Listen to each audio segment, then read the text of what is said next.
Hello viewers, কেমন আছেন? আশা করছি ভালো আছেন। আমরাও আছি মোটামুটি ভালো। তো আজ প্রথম রোজা রেখে কেমন লাগছে? সবাইকে জানাই রমজানের শুভেচ্ছা। তো ওইখানে আমি আদা সংরক্ষণ করে আজকে দেখাবো। আমি অনেক রকম আদা সংরক্ষণ করেছি, কিন্তু সফল হইনি। আজ দেখাবো এক ইউনিক পদ্ধতিতে আদা সংরক্ষণ। তো রোজার মাসে যেহেতু বেশি আদা লাগে, তো ওইগুলো আমি রাখবো আজকে অনেকবার।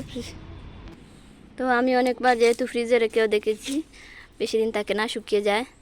আর মাটিতে পুঁতেও রেখেছি, মানে বৃষ্টি হলে ওইগুলো পাওয়া যায় না, বা ওইগুলো গাছ মাটিতে রাখলে আর কি গাছ ফুটে যায়, আর জল দিলে আবার কিছু কিছু পচেও যায়, নষ্ট হয়ে যায়। তো এইভাবে রাখলে আর নষ্ট হওয়ার চান্স থাকে না।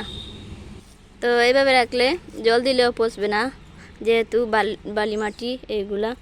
আর কয়েকদিন পর পর একটু জল ছিটা দিয়ে দিলেও আদাগুলো খুব তাজা তাজা থাকে।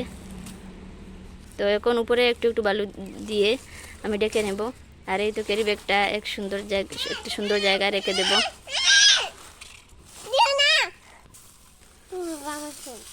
তো এই ছিল আমাদের ছোট্টখাট্টো ইফতার।